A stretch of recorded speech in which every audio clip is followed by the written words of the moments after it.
Hi everyone, and welcome to Real Life Talks. I'm your host, Yvonne Heath, author of the book Love Your Life to Death and founder of the I Just Showed Up movement.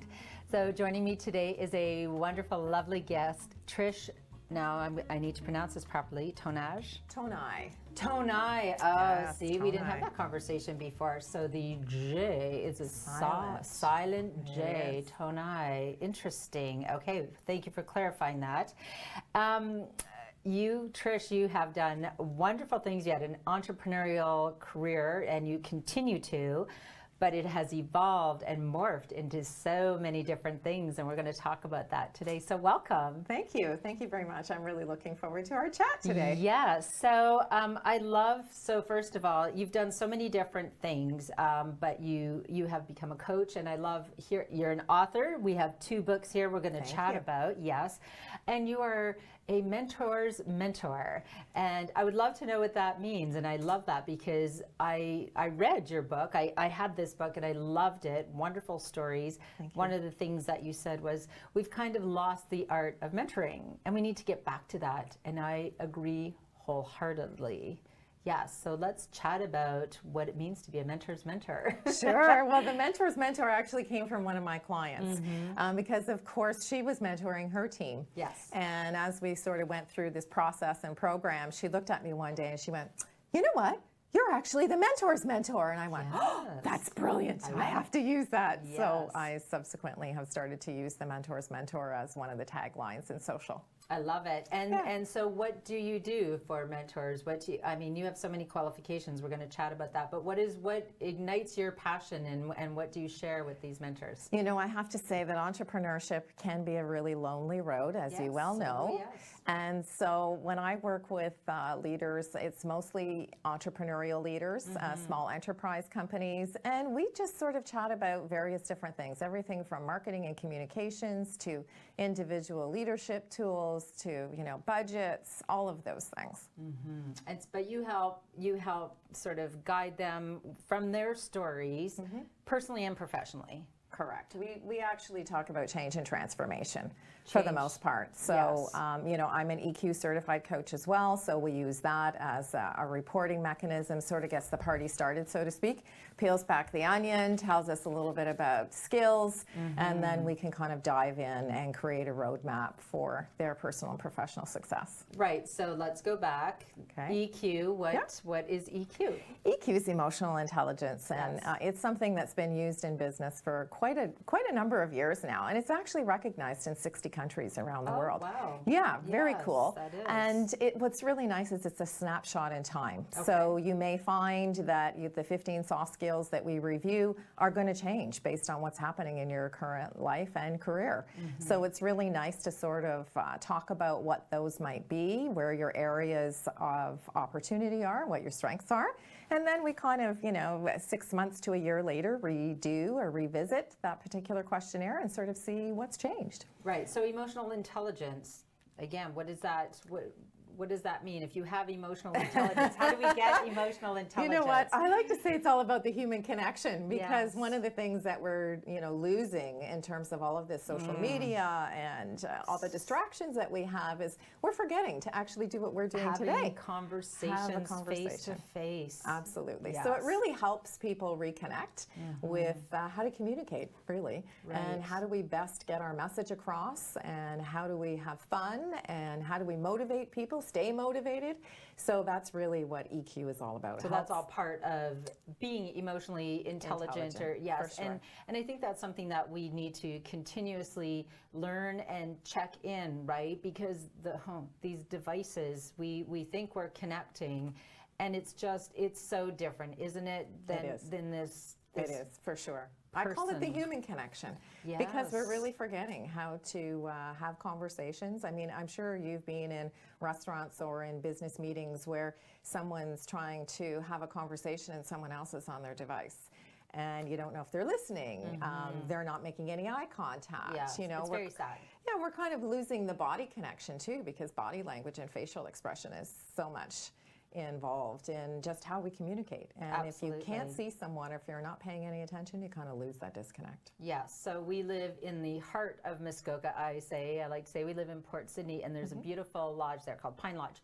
And I was speaking to the owner, and he was saying that on any given Saturday, people are there vacationing, right? So that's your time to unplug. Right. And he says, in this beautiful restaurant, there will be families all sitting around and everyone's on a device. Isn't that true? And no one is having a conversation. And that really made me so sad, because it's like, it's worse than I thought. I mean, this is your time to unplug and come to Muskoka for the weekend. Right, right. And if you're not going to do it here, have these conversations at dinner at a beautiful lodge, then that means you're not you're not having them at home, at school, and we really need to get back to that. And so going back to mentoring, and when you're talking, I love that you look at the wholeness of the person or the corporation or whatever, because you don't have your personal life here and your professional life here. It's so funny, how people think that it's like you're two different human beings. Like, you're still all one person. Absolutely. And you need, I think we all need a mentor. For sure. You know, one of the things that I say is that when I first started my career, which feels like 100 years ago now, the only mentors that there were had blue suits and red ties. Sure. Oh, interesting. There were very few mentors for women by women. And thankfully, I say times are changing, because we're finding now that there are a number of women in business who are helping to mentor each other and are there as a support mechanism for one another. And that's really important, because I know that my career would have been significantly different if I'd had a female mentor. Sure. But I did get started in my career with some really great male mentors. And so I really think that the only way that we're going to succeed in today's day and age with the gig workforce is if we have a number of different mentors. And it really defies age and gender. So I'll give you an example. I'm technology challenged. I am like not the best person with the device. And I don't have any children, so I don't have someone to hand the device to say, fix this, please. Yes.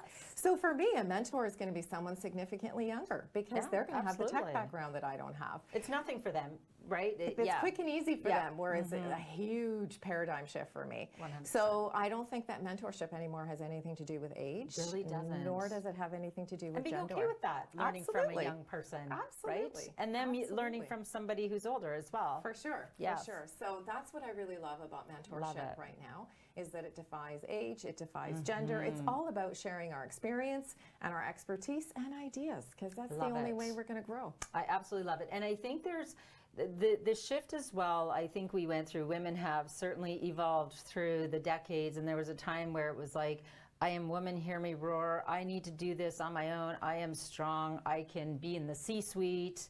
And we got, I think, a little hard, and it was all about competition, right? And I feel like there's a movement, and we're evolving in the right direction, where we can support and learn from each other, connection and collaboration. There's enough pie for everyone. Absolutely. Absolutely. Right? I couldn't agree more. And you know, the 10 ladies that I feature in my book, the really cool thing is each and every one of us had a professional career before we jumped into entrepreneurship. So we, you know, sort of honed on those skills, the business skills, and then decided for whatever reason that we wanted to get in and do our own thing. Right. And so each and every one of them have sort of walked the walk and talked the talk. And the whole premise is all about, you know what, there's lots of ordinary people doing extraordinary things. Absolutely. And that's really been the premise for the book and the premise for the guest blog that I have, because we're really trying to feature, everybody likes to share stories. And one of the ways in which we really learn is if we hear someone else's story, because it can take us outside our comfort zone, and then, wow, an idea might happen that we never even thought of before. It's my whole life, actually, is sharing people's stories, just like today. And I love, I did have the wonderful opportunity of reading this book, which is so funny, because I had Martha Henderson on the show, not realizing she was in the book, and all of a sudden I'm reading, I'm like, hey, wait a minute, she's a guest as well. So that was really fun. But there were so many commonalities here in that these women had struggles. They took a leap of faith, and they created something that it was their passion, their purpose, and they're all passionate about supporting and learning from each other as well. Absolutely. So yes, I would recommend this book Thank to you. everyone. Thank you very Absolutely. much. I really enjoyed it. Thank 10 you. entrepreneurial women share their stories, breaking barriers. Absolutely loved it, because this is how we learn from other people's journeys, but also you say, oh, I'm not the only one that went through this. That's right. That's right. And that's So the really great thing important. about the stories that we share, because everyone's coming from a different vantage point, from different industries, from different experience. And when we have an opportunity to sort of sit and share those stories, then you never know where a great idea is going to come from. So we call them light bulb moments. I love it. Hence the light bulb. Hence well the played. light bulb Yes. on the cover. Yeah, it is like an aha moment. Absolutely. Or people who have, again, we're all ordinary people. I mean, but we can do extraordinary things. Absolutely. I mean, you're not, Oprah wasn't born Oprah, who, I mean, she's amazing. She's everything. But I mean, it was a process. Absolutely. It's a journey. It's a journey. Yes. And we have to be okay with that part. Absolutely. And there'll be little potholes, and there's Yep. my road has had many big potholes. Yeah, I fell in everybody's some- does. Yes, Everybody's does. Yes. And Yeah. when I work with my clients, we talk about failure. So, because unfortunately, as a society, we don't look at failure as an opportunity. So, Right. and people get so upset when they've made a mistake. It's like, they oh my don't. God, what did I do? And I sort of say, okay, so what did we learn from it? Because the only way Right. we're going to move and grow is we have to get outside our comfort zone, and every once in a while fail. And you learn so much from it. I mean, I It's all have part of the failed. process. Yeah, things have so many things that I just thought this is gonna explode. This is gonna be amazing. It's like, oh, well, that didn't really work out. Yeah, Now what? And the converse can happen, right? Where you thought, oh my God, this is the worst thing that could ever happen. And the next thing you know, it's the best thing that ever happened. And you may not see it in that moment. Yes. When you lose your job, a relationship ends, you have to move, and these things, they are catalysts for change. And they say we have to acknowledge and allow our grief in that. It's hard. For sure. It's hard. For sure. However, then what? Right? Okay, so now Absolutely. what do I do with this? Absolutely, yeah. 100%. So let's take that and make something great. Let's make something great. And I always say, you know what? When a door closes, a window opens, or vice versa. So depending on the size of the journey and the change that you have to make, it can lead to some really fantastic things. You might have to squeeze yourself through that window. Absolutely. It might be really hard, but Get your foot in the door. yeah, just start. But just start. Absolutely. Right, one baby step in the right direction. And so I have. Let's go back, because I haven't read A Diary of Change: 12 Personal Tools. So tell us about this book. Love, laughter, and adventure. Ooh, see, that just That's my sounds mantra. wonderful. That's my I love mantra. the toolbox here. So let's talk about this. So, A Diary of Change: 12 Personal Tools is really about my personal journey and change and transformation. So, I closed my marketing and communications business and started on a whole new journey. And this book is written as a diary. So, every month there's something interesting that happened. And to go along with that, there's a motivational quote as well as an exercise. Love it. And a tool that you might be able to use on your own journey of change and transformation. So, it was actually the first book that I wrote. Okay. And then Breaking Barriers came after this Right. experience. Well, I have to say, in my entrepreneurial journey, which is a totally new career after 27 years of nursing, these books and continuing to read inspirational, motivational, or other people's stories keeps me going. That's great. It really does, right? Because you do, again, when you're working mostly, I mean, when I was a nurse, there were co-workers and patients and families. I always had people around, and I do when I have an event. But then you're at home, in your home. I'm like the kooky author in the forest. That's me. This is one, and of course, you need to connect, but it just opens up a whole new world. For sure. And It you really know, does. When I did some research before I wrote the second book, and I started, if anyone is in tech, the last time I had to do a research project, I had to go to the reference library. Yeah. Now all I had to do was flip open my computer, put on my fluffy slippers with a pot of tea, and I had a worldwide reference library. It's incredible. So I started to Google things like sharing stories, inspiration, communication, connection, and what kept coming up over and over and over was the whole idea of mentorship. Okay. And there's actually research to support that when we share stories, when we read stories, when we hear stories, it actually inspires us to move outside our comfort zone. There you go. And so that was really the reason reason why I decided, okay, I have to write the book. We're going to find some folks that are interested in sharing their stories. And the whole purpose of the book was built on a platform of mentorship, business innovation, and philanthropy. Well, and the 10 women are completely different Very journeys, different, right? Totally different journeys, which Very is much. also, it's fascinating. Yes. And again, with the common theme of, there are some leaps out of your comfort zone. For sure. And you know, the nice thing that we did, what I wanted to do in the book to support the whole idea of mentorship is the last page of everyone's chapter has their picture, Yes. their bio, and their contact information. Yes. Because if their story resonates with you, why should you not be able to pick up the phone or send them an Absolutely. email and make that connection? You never know. The interesting thing about mentorship is somebody could give you a call out of the blue and say, you know, hey, I read your book or I saw your story and I'm interested in having a conversation, and you will be surprised what people will share Yes. when they think that there's an opportunity to help someone on their own journey. It's how I wrote my book. People reach out every day, and it's such an honor too, isn't it, to hear from people. But with sharing different people's stories, you know that you're reaching different people, right? Because, like you said, a different story will resonate for depending on everyone's journey. So there's something in there for everyone. Thank you. I want to go, and I wrote your list of credentials, and seriously, let's just talk. Certified personal trainer, yoga specialist, KenFit Pro nutrition and wellness specialist. You went to McMaster University. You have a BA labor studies communication. Certified, I don't have this many anyway. Certified master coach practitioner, certified emotional intelligence, the 2 books, and let's just top it off with, you went to Harvard. I did. Law school. I did. For mediation and dispute resolution. Yes. So that was the turning point for me. This is wow. Thank you. Thank Wow. you. That's all I can say. Lifelong Wow. learning, right?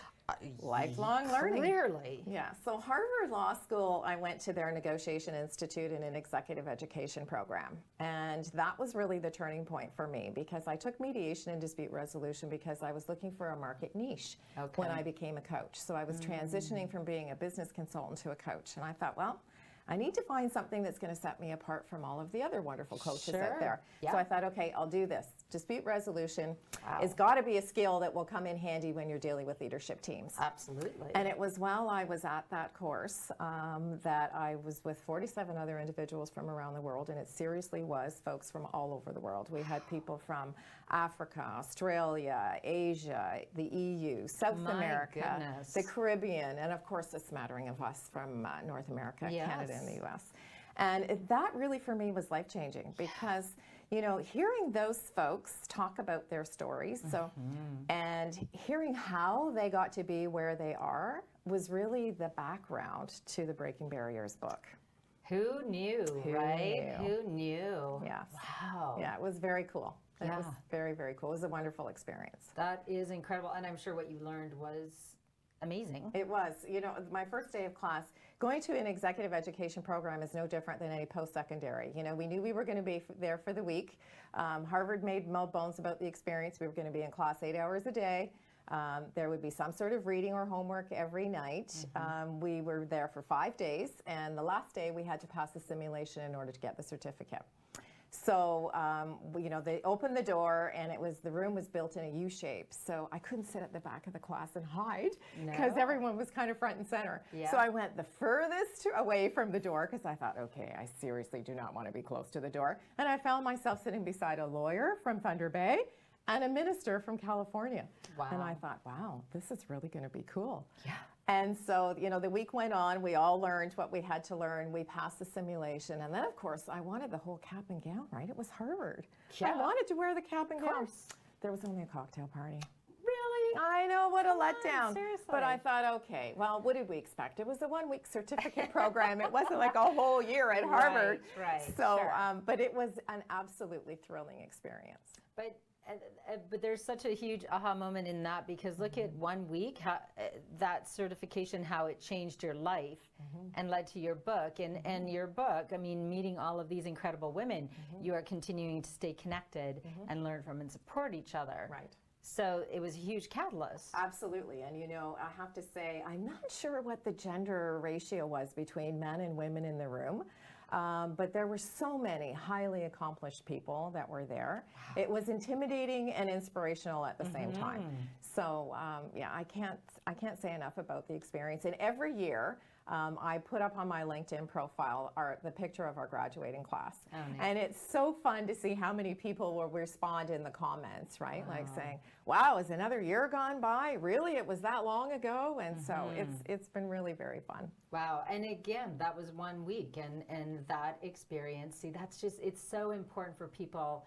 If there's something that you want to do or you want to learn about, and go, and you don't know how that experience will shift you into another direction. Absolutely. Right? I wasn't going to apply. I had, you know, Googled, because, you know, anyone who's ever done any contract work knows there's a gap. It's very, very rare that you finish a contract on Friday and you start a new one on Monday. Right. So I always looked for some sort of education to fill those gaps. And it was when I was Googling that I found the Harvard Law School site, and I took a look at the course, and I thought, oh, seriously, and there's no way I'm going to be able to, you know, go to Harvard. Yeah. And I met with a friend for coffee in the afternoon, and she looked at me and she said, like, seriously, you've been a brand advocate your whole life. Why not? And so when she said, why not, I literally thought about it for a New York minute, as they say, and immediately ran home, flipped open that computer, and applied. Yeah. I love that. I absolutely love that. It's fantastic. Yeah. So tell me more about your coaching and mentoring, and because I know you work with individuals, leadership teams, shaping organizational culture. Yes. And I love that. So yes, I'm so intrigued to hear more about that. You know what, it's really all about communication, because in today's day and age, we have lots of different backgrounds of folks that are working in organizations. We also have huge age gaps. Yes. You know, the president and CEO have a lot of years experience, or it may be converse. They may be, you know, have had the bright idea and are now hiring all kinds of amazing people on their team. So we need to be able to communicate across lots of various different lines. And so we really do zone in on the purpose and vision and core values of the company, because if everyone is not in alignment on those three things, then your likelihood for success diminishes. Right. So we really spend a lot of time sort of zoning in on that and getting the CEO or the leader of the organization communicating with all of those wonderful people who are working for them. Thank you. So important at all levels of the organization. Top-down communication, right? Yes. And then bottom up, because the great ideas happen bottom up as well. So we spend a lot of time talking about various different communication tools, getting everyone in the organization involved, and then creating a roadmap for their continued success. I love it. So that, and we just have to pause there, because it is so important. There's so many times where, oh yes, we want you to talk to the frontline workers. It's like, well, you don't create a cultural shift, a true change, unless everyone at every level of the organization is involved and embracing this change. Absolutely. Right? And you know, we don't very, very often talk about roles. It's roles and responsibilities. It's not level. Right. You know, so we've broken that. We've broken that gap already, where it's not the CEO and it's not the bookkeeper and it's not the janitor. It's everybody as a team working so towards love the same that. goal. I love that. And even as I was saying it, I'm thinking, how else can I phrase that? Right? Because everyone in an organization has a valuable role. Absolutely. Like you cannot function without everyone in their role and responsibility. So I love that, as opposed to levels. Right. Because it's a team, and you take this person out from the team and there's a gap. And we need that person, right? So that is... And you know, that's really where EQ comes in, because then it zones in on where is your strength, and playing on those strengths to the benefit of the entire team, because everyone has a role and responsibility that helps that team excel and makes everybody very successful. So that's one of the ways we tie the whole thing together, and ensuring that, you know, everybody has open lines of communication, lots of opportunity to share those light bulb moments, and also lots of opportunity to grow through lifelong learning. Absolutely. And truthfully, that culture of everyone has value and everyone matters on this team, doesn't that just change the entire dynamic? For sure. Right? Absolutely. And it just means that everyone is going to be engaged, Yes. participatory, and then there's absolutely no barriers. Everyone has an easy flow of communication and can contribute, and it makes for a very healthy, happy environment. And the sad thing is, it's really not that difficult when we, right? I mean, it's not rocket science to treat people with respect, and they are a contributing member of this team. We can't do it without you. Your role is important. Your role is important. I always say it's because we get tunnel vision. We put our head down Yes. when we get to the office, and we don't look up. And so it's not necessarily that it's difficult. It's just that we're so busy concentrating on what we do. We're in our lane. We're Yes. in our zone. Yes. And it's just bringing everybody out of that zone to communicate with each other that makes it just that much better. And I think that it's a perfect place to chat about, or just end with the fact that it takes sometimes someone that's on the outside, fresh pair of eyes looking in, such as a mentor. And I think that is so valuable. So I want you to share. How can people get a hold of you and connect with you? So I'm on all of the social media channels. So Instagram is my name, Trish Tonaj. I do have a website, phase2wellness.com. Right. And also LinkedIn is under my name as well. So and a contact sheet on my website where they can participate. We also have a Share Your Story blog series. I love it. We're doing 100 stories, yay, this year. Yay. So I'm one that's of them. really very cool. That's right. And we're looking forward to sharing your story. Yes. So, and that's just continuing the theme. Awesome. Well, I am so pleased that you were here. Thank you so much. You are a light in the world. Thank you. We all need mentors. Connect with Trish and read her books. You will not be sorry. Thank you so much. Thank you, Yvonne. So thanks for joining us today. Real Life Talks is about learning how to just show up for yourself, just show up for others, be empowered and resilient. Sometimes have difficult conversations, but like today, just have enlightening conversations.